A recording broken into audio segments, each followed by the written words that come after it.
سری صاحب ایک اور موضوع ہے کہ یہ جو پوری ترکی کے جو جرنیل ہیں ان کی جو یعنی کہ ہائی کمان ہے انہوں نے استعفیٰ دے دیا ہے، کیونکہ ایک پہلے انہوں نے کو کیا تھا اور اس کے بعد کچھ جرنیل جو تھے اور کچھ فوجی افسر جو تھے، کچھ ریٹائرڈ کچھ حاضر جیل میں ہیں، تو وہاں پہ جو کچھ ہو رہا ہے آپ اس کو پاکستان کے حالات سے کس طرح موازنہ کریں گے اس کا؟ دیکھیے وہاں پہ جو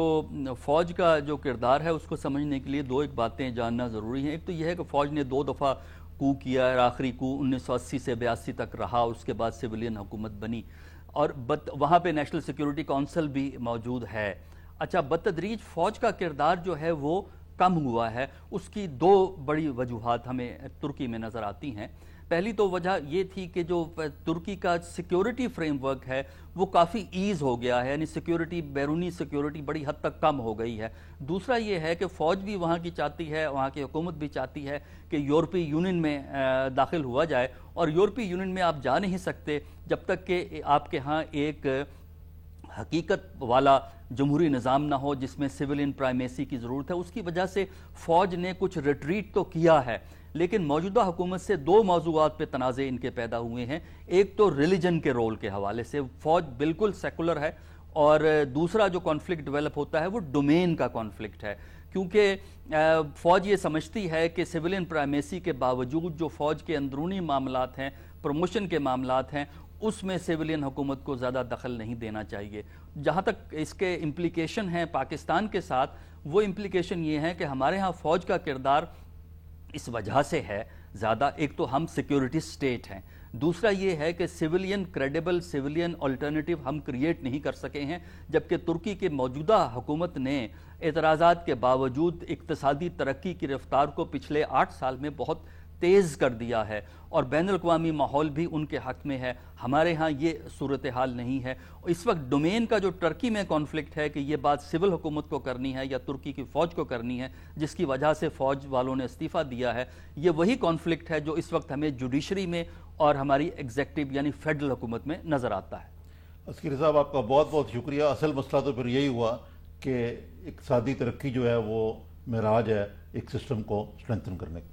کچھ سوالات میرے ذہن میں بھی ہیں جو میں آپ سے جاننا چاہتی ہوں، لیکن ایک مختصر سے وقفے کے بعد ناظرین ایک چھوٹا سا بریک لیتے ہیں، ہمارے ساتھ رہیے گا۔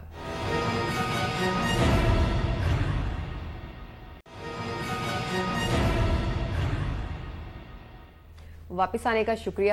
نظامی صاحب، بریک پر جانے سے پہلے حسن عسکری صاحب سے جو گفتگو ہو رہی تھی پاک انڈیا ریلیشنز پہ، تو وہ یہ کہہ رہے تھے کہ جو پاک انڈیا ریلیشنز میں ٹھہراؤ آیا ہے اس کی ایک وجہ یہ ہے کہ بھارت نے ری تھنک کیا ہے اور کچھ انٹرنیشنل پریشر بھی ہے۔ لیکن نظامی صاحب ایک تیسرا بھی تو بڑا اہم فیکٹر ہے، وہ ہنا رومانی کھر صاحبہ کا وہاں جانا، ان کا خاتون ہونا اور خوبصورت ہونا، جس کو کہ میڈیا بڑا اچھال بھی رہا ہے اور انڈین میڈیا میں خاص طور پہ اس پہ بات کی جاتی ہے۔ تو آپ کیا سمجھتے ہیں، کیا واقعی میں ان کے خاتون اور خوبصورت ہونے کا بھی کوئی ہاتھ ہے؟ یہ بنیادی جو مسئلے ہیں یہ تو اپنی جگہ پہ جیسے عسکری صاحب نے کہا، لیکن جو آپٹکس ہیں وہ بہت ڈپلومیسی میں بھی اور سیاست میں بھی بہت اہم کردار ادا کرتے ہیں۔ خاص طور پہ پاکستان کے بارے میں یہ تاثر دیا جاتا ہے کہ یہ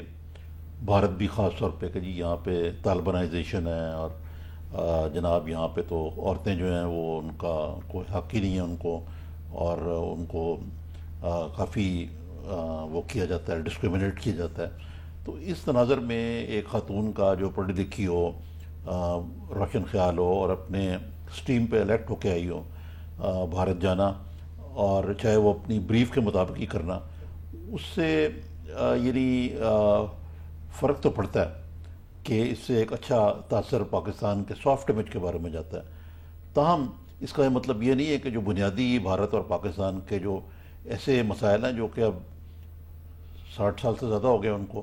وہ تو ایک وزٹ میں حل ہو ہی نہیں سکتے، لیکن چلیں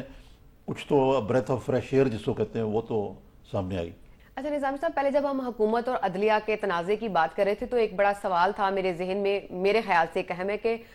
کچھ کالمسٹ یہ لکھ رہے ہیں کہ جو زرداری کی اور گیلانی کی حکومت ہے وہ یہ خود چاہتی ہے کہ کوئی ایسا ایشو پیدا ہو کہ ان کی گورنمنٹ کو ختم کر دیا جائے، اور تاکہ کیونکہ اگر یہ اپنا 5 سال کا اپنا یہ ٹینیور مکمل کرتے ہیں تو اس کے بعد شاید دوبارہ الیکٹ نہ ہو سکیں اگر ان کی پرفارمنس کو دیکھا جائے. تو اس طرح سے ایک سیاسی شہادت کا جو لفظ ہے کچھ کالمسٹ استعمال کر رہے ہیں کہ وہ سیاسی شہید ہونے کا رتبہ حاصل کرنا چاہتی ہے تاکہ دوبارہ سے الیکٹ ہو سکے, ووٹرز کی ہمدردیاں حاصل کر سکے. کیا اس میں کوئی صداقت ہے؟ میرا نہیں خیال کہ یہ حکومت جو ہے وہ کوئی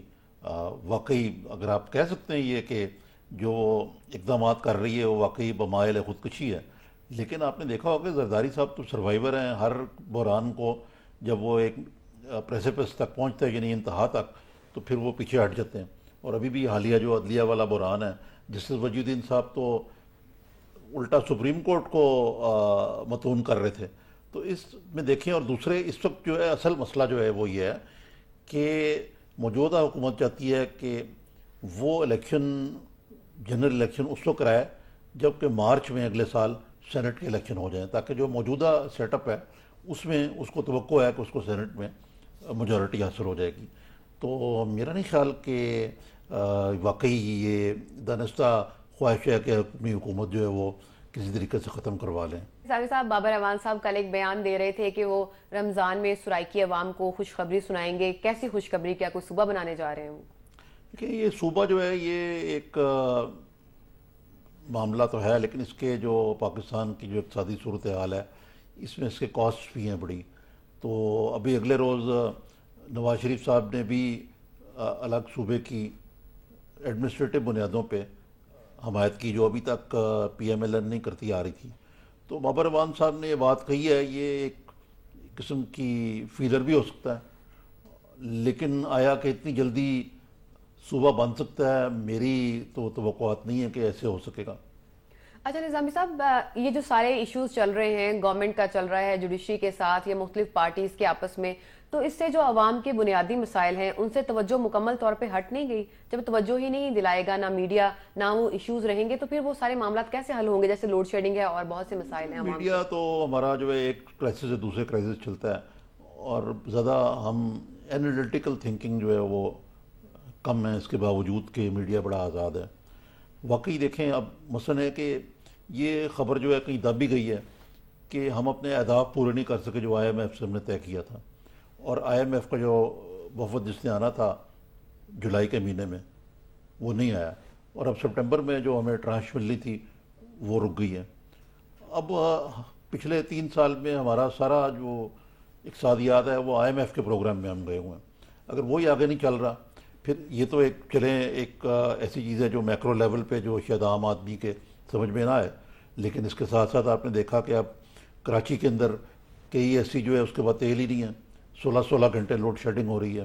رورل ایریاز میں تو آتی ہی بجلی جو ہے 3-4 گھنٹے کے لیے آ گئی. تو ایک تو یہ مسئلہ ہے, پھر فیول کا بحران ہے, پھر جو ہے آپ کی گروتھ ریٹ جو ہے اتنی کم ہے. تو یہ ساری چیزیں اگر آپ ریلوے جو ہے تقریباً کھڑی ہو گئی ہے, بالکل ختم ہونے کو ہے. تو یہ سسٹم جو ہے وہ کلیپس کر رہا ہے. ساتھ ساتھ ہم یہ کہہ رہے ہیں کہ یہ ریزروز جو ہیں بہت اونچے چلے گئے, ریزرو اونچے چلیں گے, اس کی وجہ سے روپیہ بھی سٹیبل ہے, یہ اپنی جگہ پہ ایک سٹیبلٹی ہے. لیکن عوام جو ہے وہ ریزرو کی خبر پڑھ کے اپنے جو روزمرہ کے مسائل ہیں اس سے تو کوئی حل نہیں نہ ہو سکتا ان کا. عموماً جو جمہوری جو حکومتیں ہوتی ہیں ان میں یہ دیکھا جاتا ہے کہ گورنمنٹ خود یہ چاہتی ہے کہ کرپشن کا خاتمہ ہو اور اس میں بہت زیادہ تعاون بھی کرتی ہے, لیکن ہمارے جو جمہوریت ہے اس میں تھوڑا سا معاملہ الٹ نہیں ہوا کہ جو کرپشن ہی کے ایشوز پہ گورنمنٹ بالکل بھی تعاون نہیں کری ہے؟ دیکھیں, یہ کرپشن والا ایشو پہ یہ تو ایک بہت بڑا بنیادی ایشو ہے, اور ابھی وجی الدین صاحب نے بھی کہا کہ کوئی بھی ایک بھی کیس جو ہے سپریم کورٹ میں وہ اپنے لاجیکل کنکلوژن کو نہیں پہنچا, اور موجودہ حکومت نے کبھی یہ کہا بھی نہیں کہ ہم کرپشن کا خاتمہ کرنا چاہتے ہیں, دعویٰ بھی نہیں کیا. لیکن جو پرابلم یہ ہے کہ اب جو دوسری طرف ہیں, مثلا جو اپوزیشن میں ہیں, وہ کہتے ہیں کہ جی ہم بڑے صاف شفاف ہیں, تو عوام ان کو بھی اتنا کوئی صاف شفاف نہیں سمجھتی. اب ایک نئی پارٹی جو ہے وہ معرض وجود میں آ رہی ہے اور وہ کہہ رہے ہیں کہ ہم صاف شفاف ہیں. نواز شریف صاحب نے کہا کہ نہیں جی یہ نہیں ہے, ہم صاف شفاف ہیں. تو اب یہ لڑائی ہو رہی ہے کہ کون صاف شفاف ہے یا نہیں ہے, اور اگلے الیکشن میں یہ ایشو بنے گا, اور عوام جو ہے اپنا ورڈکٹ جو ہے اس بنیاد پہ دے سکتے ہیں کہ جی موجودہ حکومت جو ہے